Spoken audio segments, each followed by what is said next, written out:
What makes Vernal Edge stand out from other games in the 2D action platforming genre? Is it the awesome lead character Vernal and her appetite for revenge, her appetite for destruction? Guns N' Roses fans, you feel me on that one, right?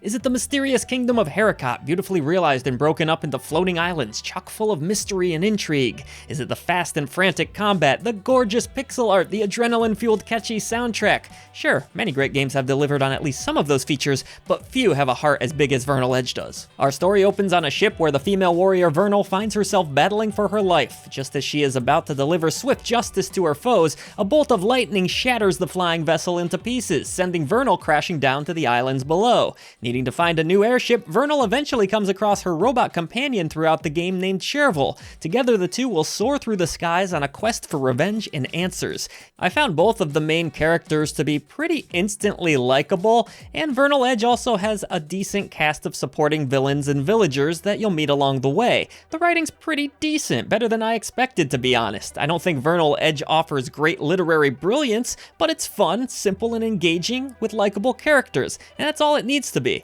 Vernal Edge offers 3 difficulty options initially. You have your standard easy, normal, and hard, but players can earn a 4th difficulty, vicious, which, Lord, I don't want to know because I found the adventure quite challenging even on normal. Not quite rage-inducing, but I repeated my fair share of battles, let's just say that. Vernal Edge will feel pretty familiar to fans of this genre, but does put its own unique spin on things. Rather than one large area, the game is broken up into islands, as I mentioned earlier, which you're free to explore in any order you wish. This makes the game feel relatively open-ended. Each island is marked with a threat limit, which helps players to have a decent understanding of how much challenge they can expect out of a given area. While there is an ongoing threat and a general quest line to follow, there were plenty of times where I chose to go off the beaten path and explore the game's towns, dungeons, and just do whatever. This of course led to a few untimely deaths, but there are plenty of save points scattered across this world and no major punishment for death in this title, which I definitely appreciate. The worst you're going to have to deal with is a little bit of backtracking from time to time, which does suck, but it's not as egregious as it has been in other games. So outside of towns where you can purchase upgrades for your character and chat with villagers, many of these islands host dangerous labyrinths for you to conquer, which of course means following a pretty basic Metroidvania style map, which you will need to find in each dungeon. There's a puzzle that pops up from time to time, but nothing too taxing on your brain, so don't worry, most of these were enjoyable to solve.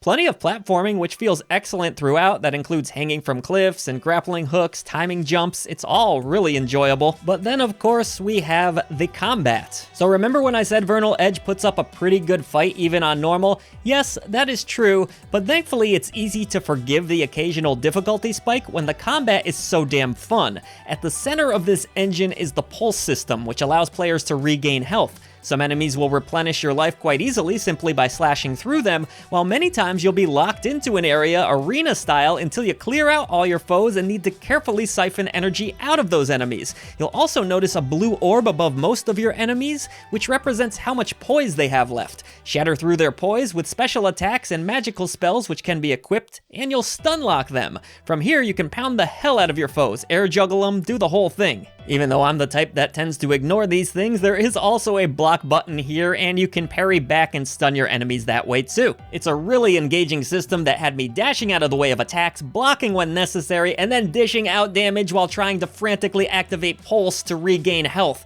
You'll be air juggling foes into oblivion, blasting them with spells which are attached to the D-pad, all while keeping a careful eye on your slowly recharging magic. And the satisfaction of victory? It's glorious. I love the combat here, and it only evolves as you unlock more abilities, which are either discovered through the different islands or purchased from shopkeepers. One of my personal favorites, dealing out damage while dashing through enemies. I friggin' love it. Wondering how the dungeon design is? It's exquisite, putting to shame many of the newer Zelda games and on par with some of the greats. There are secrets to be discovered, little puzzles to crack, but a great balance of action, platforming, and using your brain. One might even be reminded of an old school 𝐸𝐸𝐬𝐷 game at times. Despite the fact that Vernal Edge is a 2D game, it feels vast and more fun to explore than many of the 3D AAA projects we've been fed over the years. Each island has its own story to tell and can be even further explored as you gain new abilities to unlock areas that you weren't able to access before. And while the map isn't super detailed, as I touched on a bit earlier, rarely was I confused or lost due to Vernal Edge being so well designed.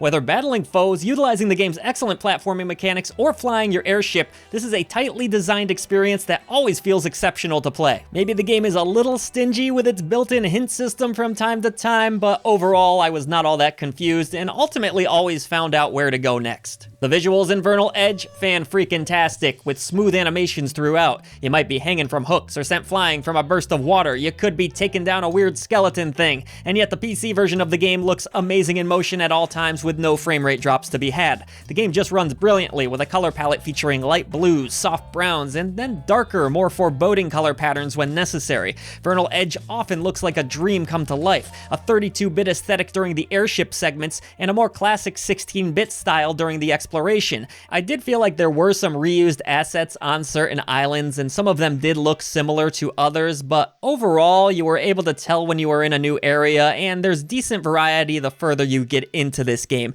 It's more those first few opening islands can kind of look similar to one another. The same could be said for the enemy designs. You will run into a lot of repeats. That's kind of par for the course with this genre, but not a huge deal. Still a decent variety of enemies throughout the adventure overall, but I did have a few of the same ones crop up on different islands over and over again. As for the soundtrack and the overall sound design, it's pretty good, ranging from pulse-pounding synths through action scenes, and then there's more subtle atmospheric tones when exploring or flying around your airship.